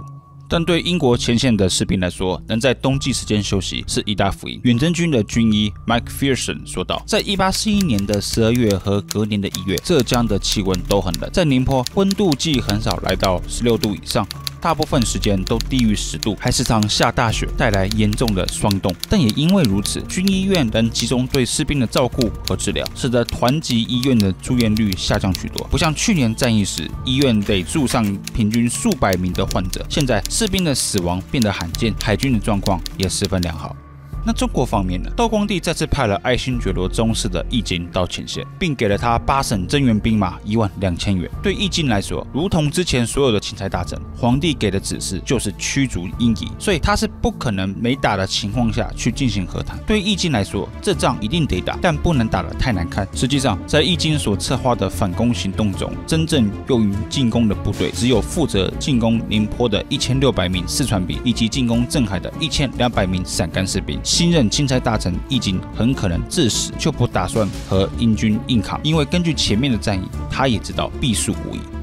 1842年3月，虽然英军一直接获消息称中国准备反攻，但英军高层始终怀疑消息的可信度，没太当回事。3月9日，英方记录下一段发生在宁波街上的事件。9号的早晨，那些很少离开英军营区的中国男孩们，以极度恐惧的状态出现在保护他们的英国军官前面，模仿刽子手的动作和火绳枪、大炮的发射声，并且向他们在英军军营内的朋友们说道：“明天来了。”明天来了，可能是宁波话的“明天来了”的意思。之后，这些男孩分批消失。到了傍晚时分，在英军占据的城镇中，已看不见中国小孩的身影。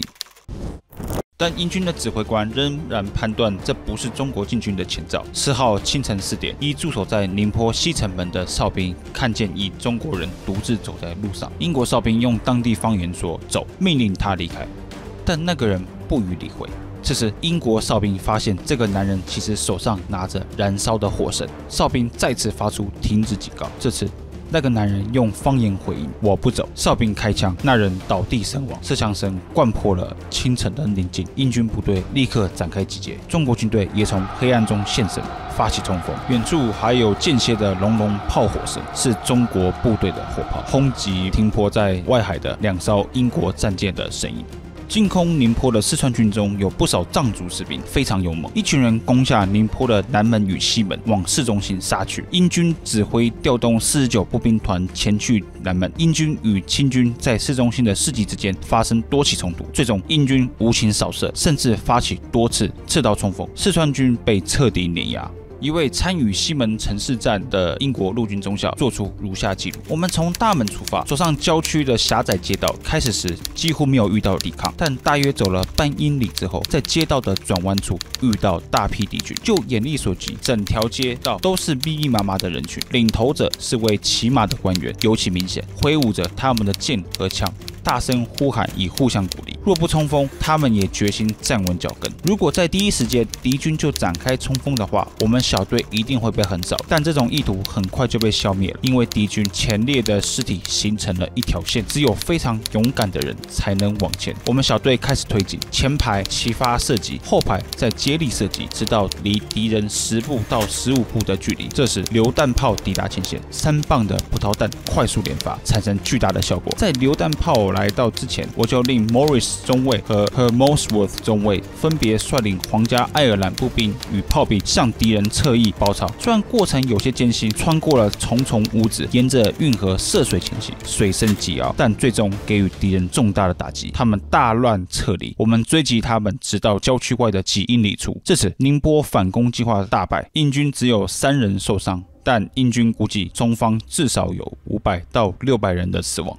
与此同时，镇海的英国55步兵团军营也遭受中国军队攻击，但镇海的英国指挥官选择相信收到的情报，所以事先做好了迎敌准备。清军向镇海西门发起攻势，但一支只有50人的步兵连已经到位，强力驱逐了陕甘士兵的冲锋，并在东岳宫发现清军的兵营。英军的3支连立刻上前进攻，在英军火力炮轰下，镇海的清军溃散。至此，整个浙东反攻行动彻底大败。后人从英方的记录中感受到这支大清军队的奋勇。事实上，根据印方审讯中国俘虏得到的情报，这支四川陕甘联军在此之前从未见过欧洲的精锐火炮与战术，可称得上是不知者无畏，相当勇敢的执行任务。但我们也能从而得知，鸦片战争中的清军士气其实是非常高的，绝非一些论者所称的毫无战斗力。英国陆军司令郭富得知浙东反攻行动后，立刻赶回宁波，接获情报称大清正在奉化、慈溪等地再次集结部队，甚至有消息说洋方也要到浙江前线，准备对宁波发动另一轮的攻势。3月15日，郭富集结英军和战舰向慈溪发起进攻。很快，清军溃败，主帅爱新觉罗义经奔逃杭州。然而，战争走到此刻，也令大英帝国全权代表普定查有点着急了，因为中国似乎没有打算和谈的意向。普定查希望能打下浙江的首府杭州，以逼迫清廷妥协。然而，恰逢大潮，使得英军高层不认为此时进攻杭州湾是明智的，但让战舰封锁却是可行的。于是，远征军高层最终决定了新的目标，那就是扼守杭州湾的重镇乍浦。长江战役一触即发。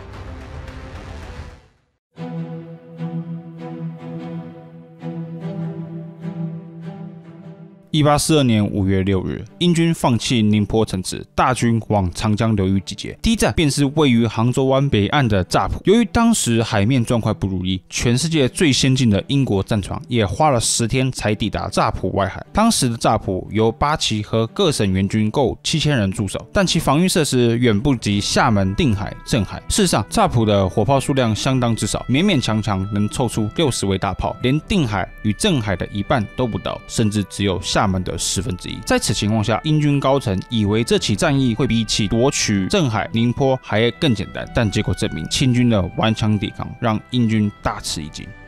郭富与帕克计划采3路进攻，从乍浦城池的东南处登陆。据英方记载，中国军队见到英军过来后就发起冲锋，大量使用火绳枪进攻。然而，英军的排枪阵法让清军始终难以贴近，很快就被优势火力给打退。与此同时，左路军受到中方顽强的抵抗，甚至一度突破英军排枪阵，试图与英军展开肉搏战。但是此时英军右翼已包抄上来，目标是切断清军的撤退路线。这是一场血腥屠杀，英军重创乍浦守军，英军左翼持续推进到乍浦城的东北角，开始执行攻城。县城门的守军崩溃，英军登上城墙，乍浦城被攻破。然而，战事仍未结束，有一支约莫300名士兵的八旗部队仍然坚守阵地。八旗部队眼见撤退路线已被截断，回不了县城了，南边又有英国海军旅部队登陆，等于四方都没有逃生路线了。八旗部队退到这里的天尊庙内，拒绝投降，誓死抵抗。八旗兵利用建筑物和峡谷地形进行防御，猛烈攻击英军的先头部队。英军很快意识到此处地势难攻，便叫了援军前来。然而，八旗退到庙内，他们隐藏在复杂的建筑物里面。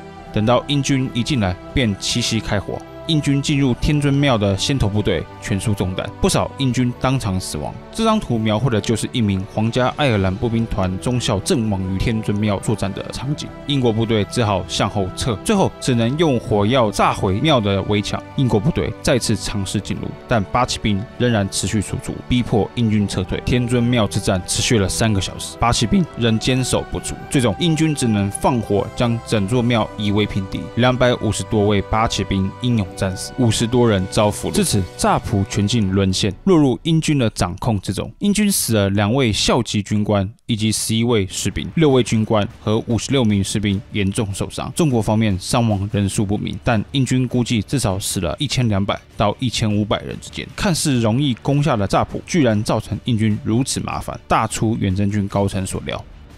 英军不打算在乍浦逗留太久，10天后，全军开往今天上海的吴淞区。1842年6月8日，远征军抵达吴淞，该处是江苏省的海防重点。我们来看当时英军的作战地图，这是江苏省的宝山县城，往西南是吴淞，再往吴淞江上游走，则是上海城。吴淞防线的原理是透过这条土塔，以防御吴淞江口。上有144位炮台，驻军1000位。临海的宝山县城也配有大小火炮50位，配军2000名驻军。东岸则有20位炮台，1000名驻军。吴淞江内也布置战船，防止英军进犯内河。然而，战事至此阶段，我们应该已经能感觉到，打击这种配有火炮的防御体系，正是英军的强项。英军主攻西岸土塘，计划直接朝宝山县城推进。6月16日正午时分，英军在此处打出破口，中国守军阵亡溃散。英军分2路往宝山县城推进，但县城的守军早已逃跑。英军不费吹灰之力占领了宝山，战役就如此简单的结束。英军死亡3名士兵，受伤25人，清军约莫阵亡80多人。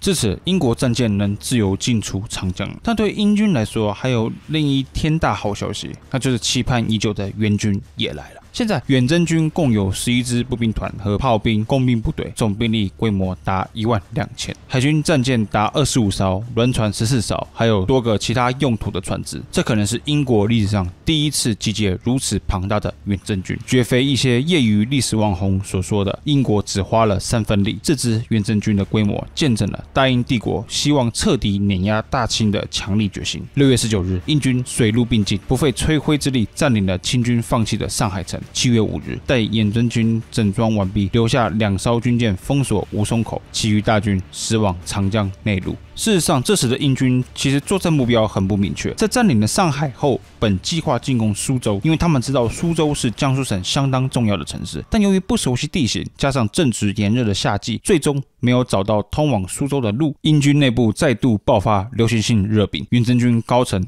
决定改走凉爽一点的水路，打一个是一个。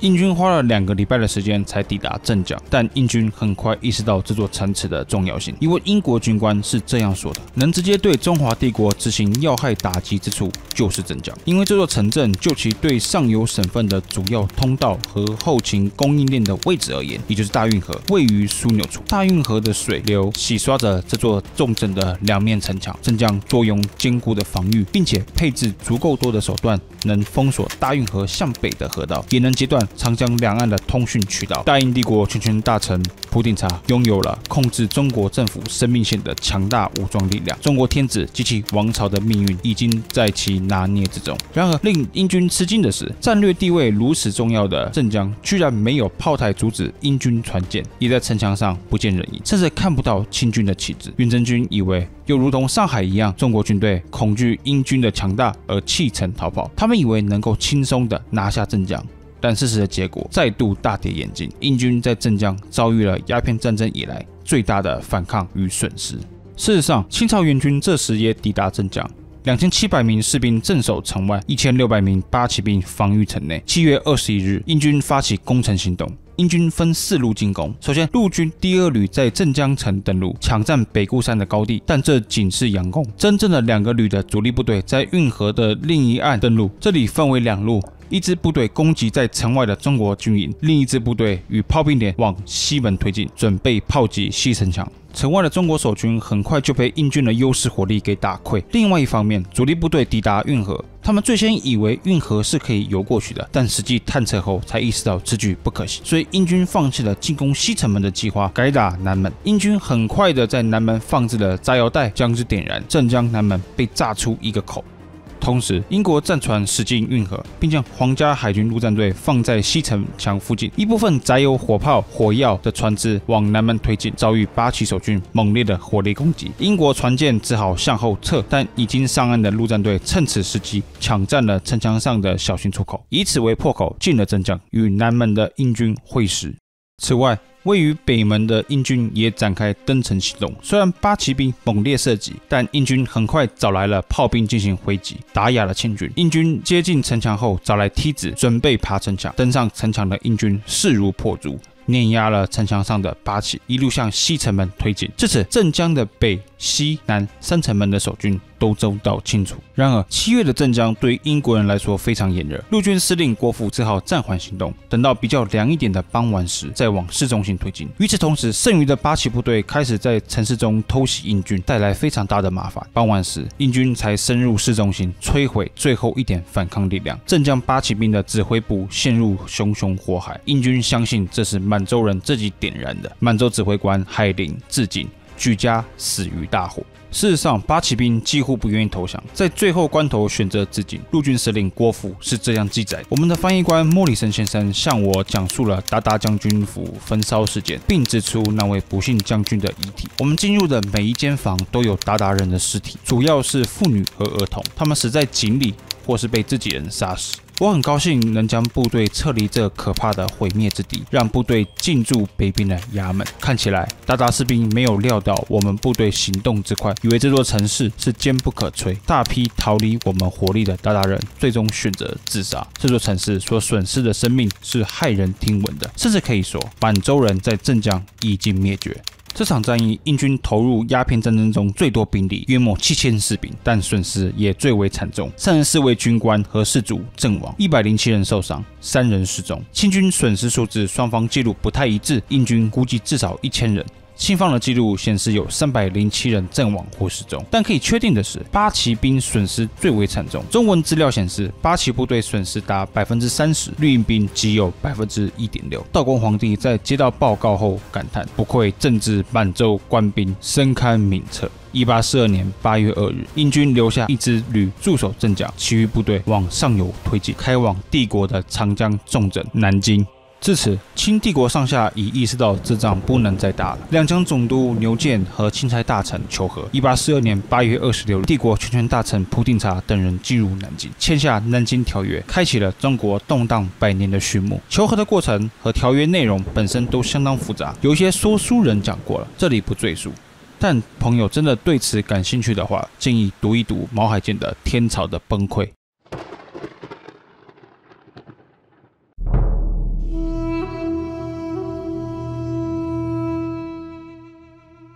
一路看下来的朋友，约莫已经感觉到了，大清部队绝非一般人印象中纪律不严明、仅使用冷兵器的军队。帝国东南沿海的布防基本上以大炮等重兵器为中心而成，许多部队也配有火枪。事实上，18世纪大清最精锐的部队并已配有大量火器。虽然与同时期的西欧工艺水平相比，大清火器完全无法相提并论，但在东亚大陆已经够用，有能力碾压东亚的邻国。从这个意义上， 当时清军是热兵器与冷兵器的混合物，以火器为主要的进攻手段，搭配冷兵器的骑兵冲锋。清代史家常说，当时的中国应该避战，如日本幕府一样韬光养晦。这当然是一条路，但是不切实际的后见之明。在南亚蒙兀尔帝国瓦解以后，大清就是实际上的东方第一大国，而大英帝国也绝对重视这场战役，投入最适合的武器、战术和部队来执行进攻。 乾隆去世以后的中国，基本上无法想象天朝之外会有一支如此强大的军事力量的存在。在信息通道不明、英国又求战的条件下，中英战争完全不可避免。所以，该问的问题绝非大清如何避战，而是大清该怎么打才能至少扯平。绝大部分的观点是不可能，大清输定了，清朝应该砍掉重练，从一开始就不该锁国，应该学习西方的科学和船舰炮力，类似于后来洋务运动的基本思维，师夷长技以制夷。然而，恩格斯在1857年发表于纽约一英文报刊的评论，提供了我们另外一种思考方式，那就是大清不该跟西欧帝国玩他们擅长的热兵器战，而是应该让他们来玩大清强项的冷兵器战。恩格斯的这篇文章叫做《波斯和中国》。 评论差不多同一时间发生的英国与波斯战争和中国英法联军之役。恩格斯认为，波斯在这起冲突中最大的输点不是他们拒绝西化，正好相反，波斯当局非常重视军队的现代化。但问题是在引进西式武器的同时，没法同步将波斯的军事制度整个扭转成欧洲形态，所以造就了一批半欧半土的四不像部队。 恩格斯认为，1850年代的中国情况很不同于波斯。在他看来，由两广总督叶明琛主导的反抗运动，不以欧洲人擅长的热兵器作战方式来进行，而是搞民族战争。恩格斯给出一些例子，包含中国民众自发的给住在香港的欧洲人下毒，或者暗地里带着武器搭乘商船，中途杀死欧洲乘客。 又或者绑架遇到所有的外国人，或在东南亚的欧洲殖民地上搞起义活动。对此，恩格斯评论说，这些向毫无防御的城市开火、杀人之外又强奸妇女的文明贩子们，自然会把中国人的这种抵抗方式叫做怯懦、野蛮的残酷方法。 可是，既然只有这种方法能生效，那么中国人管得着这些吗？恩格斯引用了一句拉丁文谚语，说中国战争形态是为了保卫、社稷和家园之战。当然，恩格斯这番评论的诸多细节有待商榷，但我认为此说的大方向很值得我们思考。鸦片战争中，英军的绝大部分战役是轻松碾压中国守军，然而在没有太多热兵器布防的乍浦、镇江战役，却引来了严重的伤亡和损失。为什么？因为这两起战役的八旗部队 不跟他们玩热兵器会战，而是跟英国人打巷战、城市战。即使最终结果仍会是英国取胜，但是可以感受到恩格斯说法的有意思之处。换句话说，在19世纪时，如果东方帝国想在本土与欧洲人至少打个平手，主要有两条路：一是如明治日本彻头彻尾搞全盘西化，不止武器、船舰现代化，整个军事、政治制度 都改成欧洲帝国的形态；二是坚持传统的战争形态，用游击战的方式打击欧洲军队。恩格斯的这个思路其实很好解释了为什么之后成为大清主力部队的湘军会是以那种半土半洋的方式出现。这牵涉到了太平天国之乱带给近代中国史深刻的影响，但这是之后的内容了。如果你看到这里，感谢你对本系列的鼎力支持，欢迎点赞、留言和打赏。各位的支持是历史卫视持续成长的动力。我们下期见。